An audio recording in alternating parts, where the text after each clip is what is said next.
Assalomu alaykum, hurmatli studentlar. Xabarınız бар, осы semestrda biz server taraflı programmalashtiruwni boshladik. Ya'ni PHP tilini har sabagimiz davomida o'rganib atanamiz. Bu bo'yicha amaliy jaqdan da bir qator tajribaga ega bo'ldingiz deb o'ylayman. Qatelesmesam o'quv vaqtidagi o'tib o'tirgan temalarimizdan massivlarda o'tib bo'lgan edik. Keyin qatorlar, ya'ni tekstlar bilan izlov bo'yicha leksiya sabagimizda o'tdik. Ham sabagimiz o'sha yerda to'xtadi. Eslaringizda bo'lsa, qatorlar bilan izlov bo'yicha uy topshirmasini berib edim, biroq qabullab ulgurmadik. Tek Sadirbayev Nurbol topshirmamizni saboq barısında o'riladi. Bu haqida keyinroq to'xtalib o'tamiz. Al sabog'imizni boshlaymiz.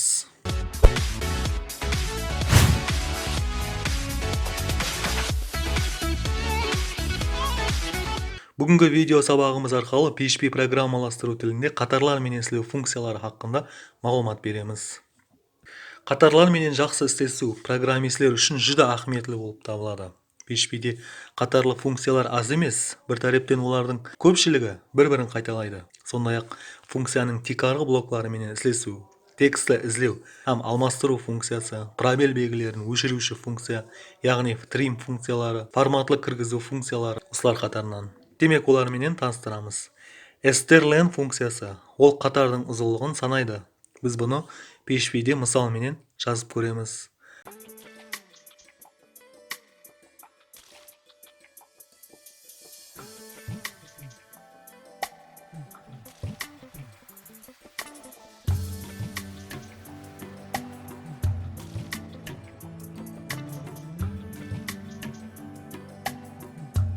Assalomu alaykum.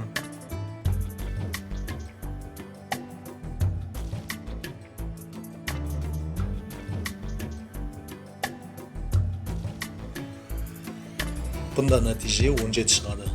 Eslatib o'tamiz, 16 harf ham bir probel belgisi. Ulama 17 belgidan iborat.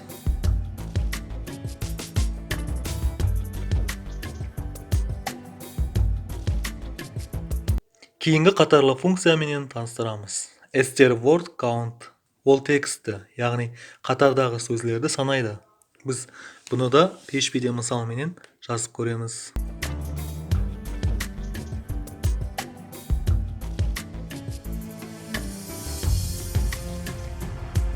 Va alaykum assalom.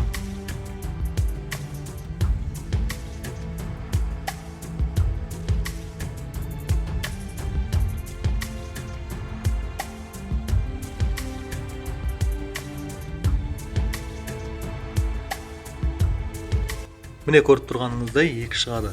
Va alaykum assalom teksti iki so'zdan iborat ekanligini ko'rsatmoqda.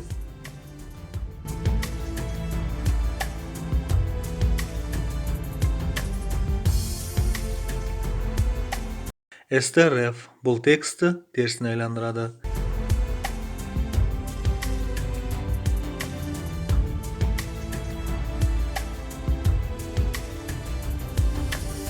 Yozib ko'ramiz. Tatu nf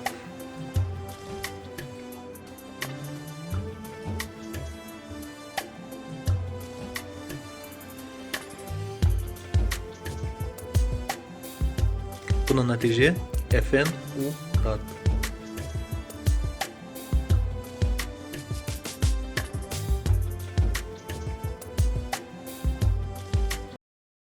str replace bu qatorning ishindagi tekstni almashtiradi.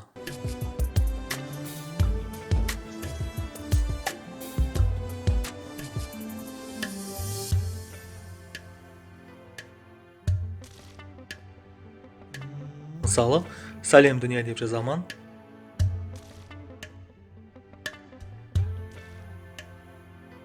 Ham дүния сөзін азамат сөзіне алмастыру үшін тырнақшаның ішіне дүния өтіріп азамат деп жазамын.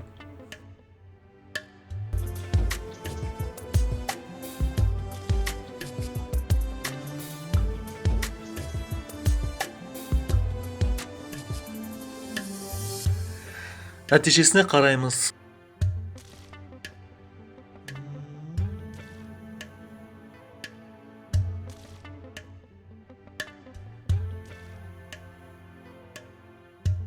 Natijede salem azamat болып қатардағы текст алмастырылды. Bundan başqa da qatarlı funksiyalar көп, hurmatli studentlar. Бұл бойынша қолыңызға қарғалпақ, өзбек һәм рус тілінде электрон кітаплар, қолданбалар беріп қойған.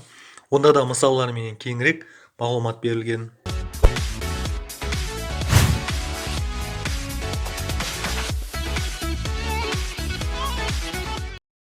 Міне қатарлар хақында әмели жақтан да мысаллар көріп өттік. Лекция сабағымызда да мағлұмат беріп едік. Сабақтың басында айтып өткеніміздей, сілерге бұл бойынша лекция сабағымызда да бір қатар үй тапсырмаларын беріп өткен едім. Естеріңізге түскен шығар, солай емес пе? Олардың бірі мынандай еді. Текстілерді кірітуші форма жаратың. Һәм осы формаға текстілерді кірітсек, яғни латынша текст кірітсек кириллицаға, яки кириллица тексті латыншаға айландырып беруші программа түзің деп айтқан едім.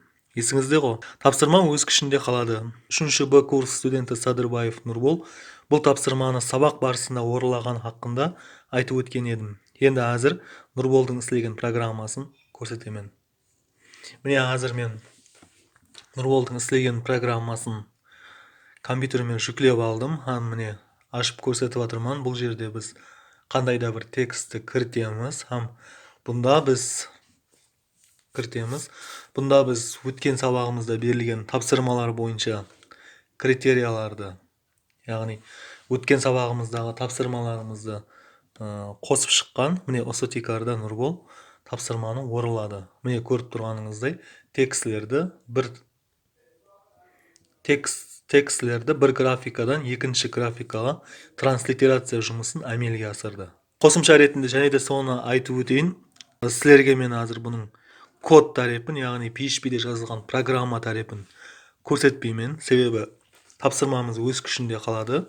Жоғарыда біз көріп өткенімізде қатарлы функциялар бойынша сілерге мысалдар көрдік. Дұрыс, бұл апуай болып көрінуі мүмкін. Апуай тексті санау, ямаса ізіне айландыру, ямаса сөзі санау, бірақ ямаса алмастыру деген сияқты. Бірақ екінші тарептен қарайтын болсақ, көзімізге кішкентай болып көрінген функцияның өзі де үлкен программаларды істеуде қолданылады. Үй тапсырманы қазіргі жағдайға байланысты Telegram группамыз арқылы қабыл етеміз. Telegram каналымызда әмеңіз ағзасыз, яғни осы жерге маған жіберсеңіз болады.